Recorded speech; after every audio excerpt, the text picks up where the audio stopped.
श्रीगुरुभ्यो नमः हरि ओम यतो जन्माद्यस्य श्रुतिसुनयमानैकविषयात् तन्त्रज्ञो गुरुरपि गुरुर्यश्च जगताम् विमूढा यत्तत्त्वं प्रकटमिह वेत्तुं सुमनसो कुन्दं ध्यायाम महत्कुहकं तं स्वमहसा सर्वविघ्नः प्रशमनं सर्वसिद्धिकरं परं सर्वजीवप्रणेतारं वन्दे जगदं हरिं करोतु मम कल्याणं हरिहयमुखाविदः गुरुश्च मध्वनामा मे वरदोऽस्तु निरन्तरं वाणिते करवण्यं वचरणो हृदि सर्वदा मद्वाक्यसरणीर्भूयात् श्रीमदाचार्यभावग समाश्रयेत् गुरुं भक्त्या महाविश्वासपूर्वकं निक्षिपे सर्वभारांश्च गुरो ಶ್ರೀಪಾದಪಂಕಜೇ.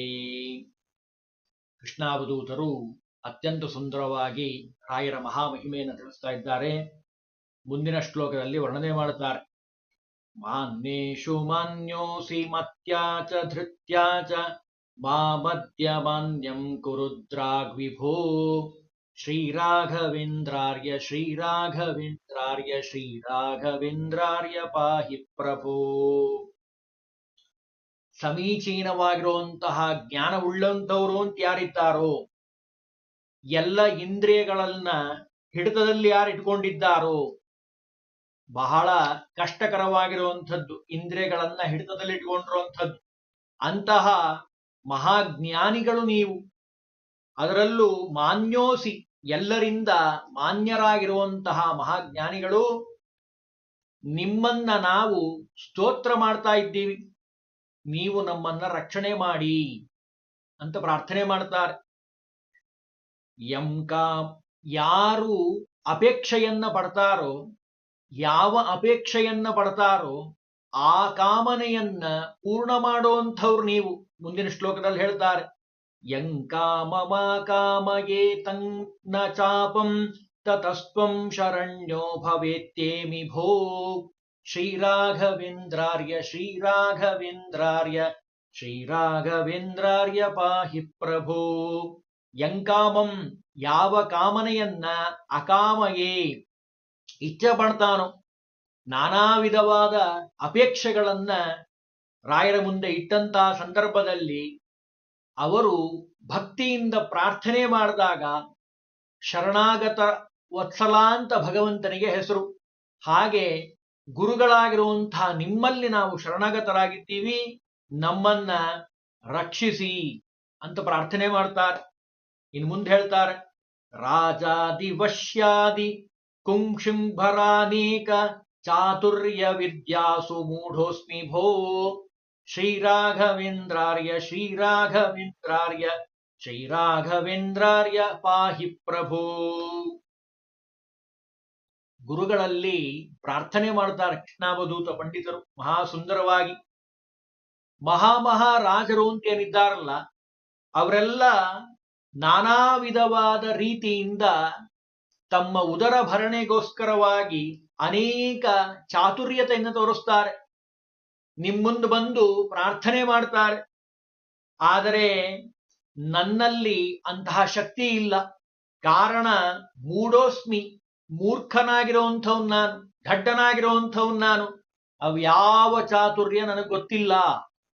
ನನಗೆ ಗೊತ್ತಿರೋದೊಂದೇ ನಿಮ್ಮಲ್ಲಿ ಪ್ರಾರ್ಥನೆಯನ್ನ ಮಾಡುವಂಥದ್ದು. ಚಾತುರ್ಯ ವಿದ್ಯಾಸು ಮೂಢೋಸ್ಮಿ ಭೋ. ಚಾತುರ್ಯತೆ ನನ್ನಲ್ಲಿಲ್ಲ, ಪಾಂಡಿತ್ಯ ನನ್ನಲ್ಲಿಲ್ಲ, ಢಡ್ಡನಾಗಿರುವಂಥವನು, ಮೂರ್ಖನಾಗಿರುವಂಥವನು. ಆದರೆ ನಿಮ್ಮಲ್ಲಿ ಭಕ್ತಿಯನ್ನ ಮಾಡ್ತೇನೆ, ನೀವು ನಮ್ಮನ್ನ ರಕ್ಷಣೆ ಮಾಡಿ. ಎಷ್ಟು ಸುಂದರವಾಗಿ ಕೇಳ್ತಾರೆ ನೋಡಿ. ಮುಂದೆ ಹೇಳ್ತಾರೆ, ಲಕ್ಷೇಶು ತೇ ಭಕ್ತ ವರ್ಗೇಶು ಕುರ್ವೇಕ ಲಕ್ಷಂ ಕೃಪಾ ಪಾಂಗಲೇಶಸ್ಯ ಮಾಂ ಶ್ರೀರಾಘವೇಂದ್ರಾರ್ಯ ಶ್ರೀರಾಘವೇಂದ್ರಾರ್ಯ ಶ್ರೀರಾಘವೇಂದ್ರಾರ್ಯ ಪಾಹಿ ಪ್ರಭೋ. ಹೇ ಪ್ರಭೋ, ಹೇ ಗುರುಗಳೇ, ತೇ ನಿಮಗೆ ಲಕ್ಷೇಶು, ಅನೇಕ ಲಕ್ಷ ಸಂಖ್ಯೆಯಲ್ಲಿ ಮಂತ್ರಾಲಯದಲ್ಲಿ ಬಂದು ಪ್ರಾರ್ಥನೆಯನ್ನು ಮಾಡುವಂತಹ ಭಕ್ತರನ್ನು ನಾವು ಇವತ್ತು ಕಾಣ್ತಾ ಇದ್ದೀವಿ. ಅವರೆಲ್ಲರಿಗೂ ಕೃಪಾಪಾಂಗ ಲೇಷಸ್ಯ, ನಿಮ್ಮ ಕೃಪಾ ಕಟಾಕ್ಷದ ಲೇಷ ಬಿದ್ರೂ ಸಾಕು, ಕುಡಿನೋಟ, ಅವರನ್ನ ಉದ್ಧಾರ ಮಾಡುವಂತಹ ಶಕ್ತಿ ನಿಮ್ಮಲ್ಲಿದೆ. ಅಂತಹ ಗುರುಗಳೇ ನಮ್ಮ ಮೇಲೂ ಆ ಕುಡಿನೋಟವನ್ನ ಬೀರಿ ನಮ್ಮನ್ನ ರಕ್ಷಣೆ ಮಾಡಿ ಅಂತ ಪ್ರಾರ್ಥನೆ ಮಾಡ್ತಾರೆ. ಎಷ್ಟು ಸುಂದರವಾಗಿ ನೋಡಿ ನಮ್ಮ ಪರವಾಗಿ ಮುಂದೆ ಹೇಳ್ತಾರೆ. ವಾರಾಂಗನಾದ್ಯೂತ ಚೌರ್ಯಾಜ್ಞನಾತಾರ ರತ್ವಾತ್ವದ್ಯಾವದ್ಯತ್ವತೋ ಮಾಂಭೋ ಪ್ರಭೋ ಶ್ರೀರಾಘವೇಂದ್ರಾರ್ಯ ಶ್ರೀರಾಘವೇಂದ್ರಾರ್ಯ ಶ್ರೀರಾಘವೇಂದ್ರಾರ್ಯ ಪಾಹಿ ಪ್ರಭೋ. ಈ ಶ್ಲೋಕದಲ್ಲಿ ಹೇಳ್ತಾರೆ, ನಾನಾ ವಿಧವಾದ ಕೆಟ್ಟ ಅಭ್ಯಾಸಗಳನ್ನ ಹೊಂದಿರುವಂತಹ ದ್ಯೂತ, ಕಳ್ಳತನ, ಪರಸ್ತ್ರೀಯರಲ್ಲಿ ಆಸಕ್ತಿ, ರತ್ನಾದಿಗಳನ್ನ ತೆಗೆದುಕೊಳ್ಳೋದ್ರೊಳಗೆ ಅದರಲ್ಲೇ ಆಸಕ್ತಿ, ಈ ಎಲ್ಲ ದೋಷಗಳಿಂದ ನನ್ನನ್ನ ರಕ್ಷಣೆ ಮಾಡಿ, ಸಂಘವಾಗಲಿ ಸಾಧು ಸಂಘವಾಗಲಿ, ದಾಸರಾಯರು ಹೇಳಿದ್ದನ್ನು ನಾವು ಕೇಳ್ತೀವಲ್ಲ, ಹಾಗೆ ಗುರುರಾಘವೇಂದ್ರ ಸ್ವಾಮಿಗಳಲ್ಲಿ ನಮ್ಮ ಕೃಷ್ಣಾವಧೂತರು ಪ್ರಾರ್ಥನೆ ಮಾಡ್ತಾ ಇದ್ದಾರೆ. ಯಾವ ಕೆಟ್ಟ ಅಭ್ಯಾಸಗಳು ನನ್ನ ಹತ್ರ ಸುಳಿಬಾರದು, ಸಾತ್ವಿಕವಾದ ಸ್ವಭಾವ ನನ್ನಲ್ಲಿ ಬರಬೇಕು, ಹಾಗೆ ನೀವು ಅನುಗ್ರಹವನ್ನ ಮಾಡಿ. ಎಷ್ಟು ಒಳ್ಳೆ ಪ್ರಾರ್ಥನೆ ನೋಡಿ. ಮುಂದೆ ಹೇಳ್ತಾರೆ, ಶಕ್ತೋ ನ ಶಕ್ತಿಂ ತವ ಸ್ತೋತೃಮಾಧ್ಯಾತು ಮೀದೃದ್ಕ್ವಹಂ ಕರೋಮೀಶ ಕಿಂ ಭೋ ಶ್ರೀರಾಘವೇಂದ್ರಾರ್ಯ ಶ್ರೀರಾಘವೇಂದ್ರಾರ್ಯ ಶ್ರೀರಾಘವೇಂದ್ರಾರ್ಯ ಪಾಹಿ ಪ್ರಭೋ. ನಿಮ್ಮನ್ನ ಸ್ತೋತ್ರ ಮಾಡುವಂತಹ ಯೋಗ್ಯತೆನೂ ನನ್ನಲ್ಲಿಲ್ಲ. ನೋಡಿ ಎಷ್ಟೆಲ್ಲ ವರ್ಣನೆ ಮಾಡ್ತಾರೆ. ತವ ನಿಮ್ಮನ್ನು ಸ್ತೋತ್ರ ಮಾಡಲು ನ ಶಕ್ತಃ ನಾನ್ ಸಮರ್ಥನಾಗಿಲ್ಲ. ಧ್ಯಾನ ಮಾಡೋ ಶಕ್ತಿನೂ ನನ್ನಲ್ಲಿಲ್ಲ. ಆಧ್ಯಾತುಂ ನ ಶಕ್ತಿ, ಸ್ತೋತ್ರ ಮಾಡೋ ಶಕ್ತಿ ಇಲ್ಲ, ಧ್ಯಾನ ಮಾಡೋ ಶಕ್ತಿ ಇಲ್ಲ. ಆದ್ರೂ ಮತ್ ನೀವು ಮಾಡ್ತಾ ಇದ್ದೀರಲ್ಲ ಅಂತ ಕೇಳಿದ್ರೆ, ಅದು ನಿಮ್ಮ ಅನುಗ್ರಹದಿಂದನೇ ನಾನು ನಿಮ್ಗೆ ಸ್ತೋತ್ರ ಮಾಡ್ತಾ ಇರೋದು. ಹಾಗಾಗಿ ನೀವು ನನ್ನನ್ನ ರಕ್ಷಣೆ ಮಾಡಿ ಅಂತ ಪ್ರಾರ್ಥನೆ ಮಾಡ್ತಾರೆ ಕೃಷ್ಣಾವಧೂತರು. ಎಷ್ಟು ಸುಂದರವಾಗಿ ನೋಡಿ. ಇನ್ನು ಮುಂದೆ ಹೇಳ್ತಾರೆ, ನಾವು 6 ಶತ್ರುಗಳಿಂದ ಮುಳುಗಿ ಹೋಗ್ತಾ ಇದ್ದೇವೆ. ನಮ್ಮ ಶರೀರದಲ್ಲಿ 6 ಶತ್ರುಗಳಿದ್ದಾರೆ, ನಮ್ಗೆಲ್ಲ ಗೊತ್ತು. ಅದನ್ನಿಲ್ಲಿ ಹೇಳ್ತಾರೆ, ಷಡ್ವೈರಿ ವರ್ಗಂ, 6 ವೈರಿಗಳು ನಮ್ಮ ಶರೀರದಲ್ಲಿ ಇದ್ದು ಯಾವಾಗಲೂ ಪೀಡೆಯನ್ನು ಕೊಡ್ತಾರೆ. ಕಾಮಕ್ರೋಧಾದಿ 6 ಶತ್ರುಗಳು, ಅವರಿಂದ ನಮ್ಮನ್ನು ರಕ್ಷಣೆ ಮಾಡಿ. ಷಡ್ವೈರಿ ವರ್ಗಂ ಮಮಾನಿನ್ನಾರಿ ಕುರ್ವ ಮಂದೋ ಹರೇ ರಾಂಗ್ರಿ ರಾಗಸ್ತು ಭೋ. ಭಗವಂತನ ಪಾದದಲ್ಲಿ ರಾಗ ಅದು ಇಲ್ಲೇ ಇಲ್ಲ, ಭಕ್ತಿ ಇಲ್ಲೇ ಇಲ್ಲ. ಕಾರಣ ಏನು ಅಂದ್ರೆ, ನಮಗೆ ಷಡ್ವೈರಿಗಳು ಯಾವಾಗಲೂ ಬಂದು ಕೂತಿದ್ದಾವೆ. ಅದಕ್ಕೆ ನಿಮ್ಮಲ್ಲಿ ನಾವು ಪ್ರಾರ್ಥನೆಯನ್ನ ಮಾಡೋದೇನು ಅಂದ್ರೆ, ಅಮಂದಹ ಅಂದ್ರೆ ಯಾವತ್ತೂ ಭಕ್ತಿ ಕಡಿಮೆ ಆಗಬಾರದು ಭಗವಂತನ ಪಾದದಲ್ಲಿ. ನೀವು ಹೆಂಗ ಭಕ್ತಿ ಮಾಡ್ತಿರಲ್ಲ ಭಗವಂತನಲ್ಲಿ, ವಾಯುದೇವರಲ್ಲಿ, ಆ ಭಕ್ತಿಯನ್ನ ನಮಗೂ ಅನುಗ್ರಹ ಮಾಡಿ. ಆ ಕಾಮಕ್ರೋಧಾದಿಗಳನ್ನ ಬಿಡಿಸಿ, ಷಡ್ವೈರಿ ವರ್ಗಂ, ಆ 6 ವೈರಿ ವರ್ಗದಿಂದ ಬಿಡಿಸಿ ನಮ್ಮನ್ನ ರಕ್ಷಣೆ ಮಾಡಿ, ಭಗವಂತನಲ್ಲಿ ಭಕ್ತಿ ಬರೋ ಹಾಗೆ ಮಾಡಿ. ಮುಂದೆ ಹೇಳ್ತಾರೆ, ಇದೇ ಮಾತನ್ನೇ ಇನ್ನೊಂದು ರೀತಿಯಲ್ಲೇ ಕೇಳ್ತಾರೆ. ಸನ್ಮಾರ್ಗ ಸಚ್ಚಾಸ್ತ್ರ ಸತ್ಸಂಗ ಸದ್ಭಕ್ತಿ ಸಜ್ಞಾನ ಸಂಪತ್ತಿ ಮಾ ದೇಹಿ ಭೋ. ಆರಾಧನೆಯ ಸಂದರ್ಭದಲ್ಲಿ, ಪವಿತ್ರವಾಗಿರುವಂತಹ ರಾಯರ ಆರಾಧನೆಯ ಸಂದರ್ಭದಲ್ಲಿ ರಾಯರಲ್ಲಿ ಏನ್ ಕೇಳಬೇಕು ಅಂದ್ರೆ ಈ ಶ್ಲೋಕವನ್ನ ಹೇಳಬೇಕಂತ. ಎಷ್ಟು ಸುಂದರವಾಗಿ ಹೇಳ್ತಾರೆ ನೋಡ್ರಿ. ನಮ್ಮೆಲ್ಲರ ಮನಸ್ಸಿನ ಭಾವನೆಯನ್ನ ಅರಿತಂತೆ ಕೃಷ್ಣಾವಧೂತರು ಹೇಳ್ತಾರೆ, ಸನ್ಮಾರ್ಗ ಸಚ್ಚಾಸ್ತ್ರ ಸತ್ಸಂಗ ಸದ್ಭಕ್ತಿ ಸಜ್ಞಾನ ಸಂಪತ್ತಿ ಮಾಂ ದೇಹಿ ಭೋ ಶ್ರೀರಾಘವೇಂದ್ರಾರ್ಯ ಶ್ರೀರಾಘವೇಂದ್ರಾರ್ಯ ಶ್ರೀರಾಘವೇಂದ್ರಾರ್ಯ ಪಾಹಿ ಪ್ರಭೋ. ನಮಗೆ ಮೊದಲು ನಿಮ್ಮಲ್ಲಿ ನಾವು ಕೇಳೋಂಥದ್ದು ಇನ್ನೇನೂ ಇಲ್ಲ. ಮೊದಲನೇದ್ದು ಸನ್ಮಾರ್ಗ, ಒಳ್ಳೆಯ ಮಾರ್ಗವನ್ನ ತೋರಿಸಿ. ಯಾಕೆಂದ್ರೆ ನಾ ಹಿಡಿದಿದ್ದೇ ಸರಿಯಾದ ಮಾರ್ಗ ಅಂತ ಹೇಳುವಂತಹ 100 ಜನ ನಮಗೆ ಸಿಗ್ತಾ ಇದ್ದಾರೆ ಇವತ್ತು. ತಮ್ಮ ಮನಸ್ಸಿಗೆ ಯಾವ್ದು ತೋರಿಸ್ತದೋ ಅದೇ ಮಾರ್ಗ ಅಂತ ಅನ್ಕೊಂಡ್ಬಿಟ್ಟಿದ್ದಾರೆ. ಅದಕ್ಕೆ ನಿಮ್ಮಲ್ಲಿ ನಾವು ಕೇಳೋದೇನು ಅಂದ್ರೆ, ಸತ್ಸಿದ್ಧಾಂತ ಅದು ನೀವು ಅನುಸರಣೆ ಮಾಡದಂಥವ್ರು, ಮಧ್ವಾಚಾರ್ಯರ ಪರಂಪರೆಯಲ್ಲಿ ಬಂದಂಥವ್ರು. ನಿಮ್ಮಲ್ಲಿ ನಾವು ಕೇಳುವಂಥದ್ದು ಸಜ್ಜನರ ಮಾರ್ಗವನ್ನ ನಮಗೆ ತೋರಿಸಿ, ಜೊತೆಗೆ ಸ್ವಚ್ಛಾಸ್ತ್ರ ಆಚಾರ್ಯರ ಸಿದ್ಧಾಂತಕ್ಕೆ ನಮಗೆ ಬೇಕಾಗಿರುವಂತಹ ಎಲ್ಲ ಗ್ರಂಥಗಳ ಅಧ್ಯಯನ ಮಾಡುವಂತಹ ಯೋಗ್ಯತೆ ನಮಗೆ ಬರೋ ಹಾಗೆ ಮಾಡಿ, ಜೊತೆಗೆ ಸತ್ಸಂಗ ಸಜ್ಜನರ ಸಹವಾಸ ಆಗಲಿ, ಅದರಿಂದ ಸದ್ಭಕ್ತಿ ಒಳ್ಳೆಯ ಭಕ್ತಿ ಬರ್ತದೆ, ಒಳ್ಳೆಯ ಜ್ಞಾನ ಬರ್ತದೆ, ಸಂಪತ್ತೂ ಬರ್ತದೆ. ಇವೆಲ್ಲವನ್ನ ಮಾಂ ದೇಹಿ ಭೋ, ನೀವು ನಮಗೆ ಕೊಟ್ಟು ಅನುಗ್ರಹವನ್ನ ಮಾಡಿ. ಎಲ್ಲೂ ನನಗೆ ಅಂತ ಶಬ್ದ ಬಳಸಿಲ್ಲ, ನಮಗೆ ಅಂತ ಬಳಸಿದ್ದಾರೆ. ಅಂದ್ರೆ ನಮ್ಮೇಲೂ ಕರುಣೆ ಇಟ್ಟಿದ್ದಾರೆ ಕೃಷ್ಣಾವಧೂತರು. ರಾಯರು ನಮ್ಮ ಮೇಲೆ ಅನುಗ್ರಹ ಮಾಡ್ಲಿ ಇದನ್ನೆಲ್ಲ ಕೊಟ್ಟು ಅಂತ ಪ್ರಾರ್ಥನೆ ಮಾಡ್ತಾರೆ. ಇನ್ನು ಮುಂದೆ ಹೇಳ್ತಾರೆ, ಹಾಸ್ಯೋಸ್ಪದಂ ದೋಹ ಸಮಾನೇಶ್ವ ಕೀರ್ತ್ಯಾ ತವಾಂಘ್ರಿಂ ಪ್ರಪನ್ನೋಸ್ಮಿ ರಕ್ಷ ಸಂರಕ್ಷ ಭೋ ಶ್ರೀರಾಘವೇಂದ್ರಾರ್ಯ ಶ್ರೀರಾಘವೇಂದ್ರಾರ್ಯ ಶ್ರೀರಾಘವೇಂದ್ರಾರ್ಯ ಪಾಹಿ ಪ್ರಭೋ.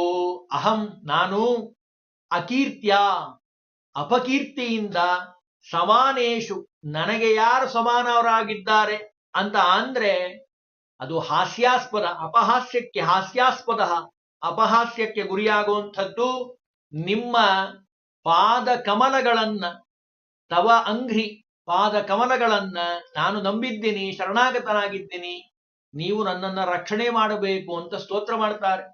ಇನ್ನು ಮುಂದೆ ಹೇಳ್ತಾರೆ, ಲಕ್ಷ್ಮೀ ವಿಹೀನತ್ವ ಹೇತೋ ಸ್ವಕೀಯೈ ಸುದೂರೀಕೃತೋಸ್ಮ್ಯದ್ಯ ವಾಚೋಸ್ಮಿ ಭೋ ಶ್ರೀರಾಘವೇಂದ್ರಾರ್ಯ ಶ್ರೀರಾಘವೇಂದ್ರಾರ್ಯ ಶ್ರೀರಾಘವೇಂದ್ರಾರ್ಯ ಪಾಹಿ ಪ್ರಭೋ. ಎಷ್ಟು ವರ್ಣನೆ ಮಾಡ್ತಾರೆ ನೋಡಿ.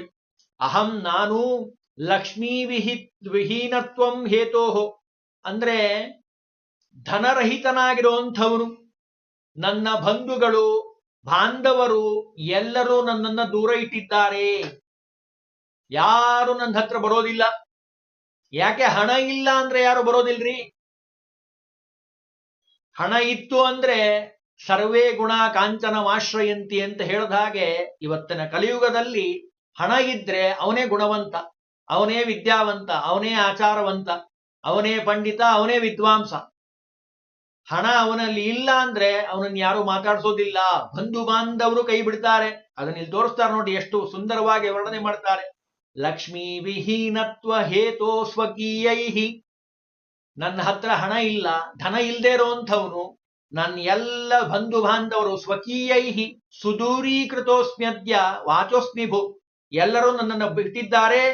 ಅಷ್ಟೇ ಅಲ್ಲ, ವಾಚೋಸ್ಮಿ ಭೋ, ಬಾಯಿಗೆ ಬಂದ ಹಾಗೆ ನಿಂದನೆ ಮಾಡ್ತಾರೆ. ಅವನ ಹತ್ರ ಏನಿದೆ ಬಿಡ್ರಿ, ಅವನ ಹತ್ರ ಏನೂ ಇಲ್ಲ.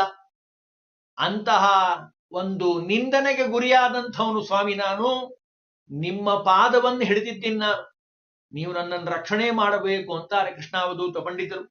ಇನ್ನು ಮುಂದೆ ಹೇಳ್ತಾರೆ, ಕ್ಷೇಮಂಕರಸ್ತ್ವಂ ಭವಾಂಭೋತಿ ಮಜ್ಜ ಸಜ್ಜನಾಮಾಮಿತಿ ತ್ವಾಂ ಪ್ರಪನ್ನೋಸ್ಮಿ ಭೋ ಶ್ರೀರಾಘವೇಂದ್ರಾರ್ಯ ಶ್ರೀರಾಘವೇಂದ್ರಾರ್ಯ ಶ್ರೀರಾಘವೇಂದ್ರಾರ್ಯ ಪಾಹಿ ಪ್ರಭೋ. ನಿಮ್ಮನ್ನ ನಾನು ಪ್ರಾರ್ಥನೆ ಮಾಡೋದೇನು ಅಂದ್ರೆ, ಭವಾಂಭೋಧಿ ಮಜ್ಜನನಾನಾಂ, ಈ ಭವಸಾಗರ ಅನ್ನುವಂತಹ ಸಮುದ್ರದಲ್ಲಿ, ಸಾಗರದಲ್ಲಿ ಮುಳುಗಿ ಮುಳುಗಿ ಹೇಳ್ತಾ ಇದ್ದೀನಿ ನಾನು. ನನಗೆ ಕ್ಷೇಮ ಆಗುವಂಥದ್ದು ಯಾವುದು ನನಗೆ ಕಾಣಿಸ್ತಾ ಇಲ್ಲ. ಅದು ಕ್ಷೇಮ ಆಗಬೇಕು ಅಂದ್ರೆ ನಿಮ್ಮ ಪಾದದ ಉಪಾಸನೆಯಿಂದ ಮಾತ್ರ ಸಾಧ್ಯ. ನಿಮ್ಮಲ್ಲಿ ಶರಣಾಗತನಾಗಿದ್ದೇನೆ, ನೀವು ನನ್ನ ಈ ಭವಸಾಗರದಿಂದ ಬಿಡುಗಡೆ ಹೊಂದಿಸಿ ನಮ್ಮ ಮೇಲೆ ಅನುಗ್ರಹವನ್ನ ಮಾಡಬೇಕು ಅಂದ್ರೆ ನಮ್ಮ ಪರವಾಗಿ ರಾಯರಲ್ಲಿ ಪ್ರಾರ್ಥನೆ ಮಾಡ್ತಾರೆ. ಎಷ್ಟು ಸುಂದರವಾಗಿ ನೋಡಿ.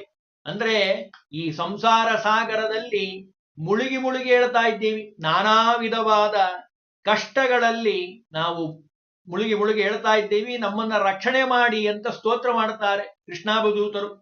ಇನ್ನು ಕೊನೆಗೊಂದು ಮಾತು ಹೇಳ್ತಾರೆ, ಕೃಷ್ಣಾವಧೂತೇನ, ಈ ಅಕ್ಷರಮಾಲಾ ಸ್ತೋತ್ರವನ್ನ ರಚನೆ ಮಾಡಿಕೊಟ್ರು ಅಂತಹ ಮಹಾಜ್ಞಾನಿಗಳು ಅವರ ಹೆಸರನ್ನು ಹೇಳ್ತಾರೆ. ಇದನ್ನು ಮಾಡಿರೋದು ಯಾರು?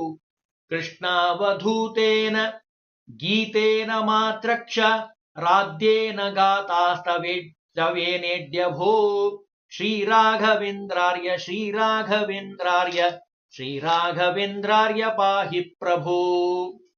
ಕೃಷ್ಣಾವಧೂತರು ಅಂತ ನಾವೇನ್ ಕೇಳ್ತಾ ಇದ್ದೀವಲ್ಲ, ರಾಯರ ಪರಮಭಕ್ತರಾಗಿರುವಂಥವರು, ಅವರು ರಚನೆ ಮಾಡಿಕೊಟ್ಟಿರುವಂತಹ ಯಾವ ಕೃಷ್ಣಾವಧೂತೇನ, ಕೃಷ್ಣಾವಧೂತ ಪಂಡಿತರು ಮಾತ್ರಕ್ಷರಾತ್, ಮಾತೃಕಾಕ್ಷರ ಅಂದ್ರೆ ಯಾವುದು? ಅಕಾರದಿಂದ ಕ್ಷಕಾರವರೆಗೂ ಏನು 51 ಅಕ್ಷರಗಳಿದ್ದಾವಲ್ಲ, ಆ 51 ಅಕ್ಷರದಿಂದ ಗೀತೇನ ಸ್ತೋತ್ರ ಮಾಡಿದ್ದಾರೆ. ರಾಯರ ಮಹಿಮೆ ಅಪೂರ್ವವಾಗಿರುವಂಥದ್ದು, ಅಷ್ಟು ಮಹಿಮೋಪೇತವಾಗಿರುವಂಥದ್ದು. ಜಗನ್ನಾಥದಾಸರು ಹೇಳ್ತಾರಲ್ಲ, ಬಹಳ ಸುಂದರವಾಗಿ ಹೇಳ್ತಾರೆ. ಒಂದೀಪ ಜನರಿಗೆ ಮಂದಾರ ತರುವಂತೆ ಕುಂದದ ಭೀಷ್ಟವ ಕೊಡುತ್ತಿಪ್ಪ ರಾಯಬಾರೋ. ಕುಂದದ ಭೀಷ್ಟವ ಕೊಡುತ್ತೀಪ ಸುರಮೂನಿ, ಮಂದನ ಮತಿಗೆ ರಾಘವೇಂದ್ರ ರಾಯಬಾರೋ. ರಾಯಬಾರೋ ತಂದೆ ತಾಯಿ ಬಾರೋ, ನಮ್ಮನ್ ಕಾಯಿ ಬಾರೋ, ಮಾಯಿಗಳ ಮರ್ದಿಸಿದ ರಾಘವೇಂದ್ರ ರಾಯಬಾರೋ. ಅದನ್ನೇ ಇಲ್ಲಿ ಹೇಳ್ತಾರೆ. ನಾನು ಈ ಪದ್ಯವನ್ನು ಯಾಕೆ ಹೇಳಿದೆ ಅಂದ್ರೆ, ಈ ಶಬ್ದ ಬರೀತಾರೆ ನೋಡಿ ಎಷ್ಟು ಸುಂದರವಾಗಿ. ಗಾಥಾಸ್ತವೇನ, ಹಾಡು ಗಬ್ಬದಂತೆ ಒಳ್ಳೆ ಸುಂದರವಾಗಿ ಅಕ್ಷರಗಳಿಂದ, ಆ ವರ್ಣಗಳಿಂದ ನಾನು ಈ ಸ್ತೋತ್ರವನ್ನ ರಚನೆ ಮಾಡಿದ್ದೇನೆ. ಈ ಸ್ತೋತ್ರದಿಂದ ಈಡ್ಯ ಸ್ತುತ್ಯರಾಗಿರುವಂತಹ ಭೋ ರಾಘವೇಂದ್ರಾರ್ಯ, ಹೇ ರಾಘವೇಂದ್ರ ಪ್ರಭುಗಳೇ, ಪಾಹಿ ನಮ್ಮನ್ನ ರಕ್ಷಣೆ ಮಾಡಿ.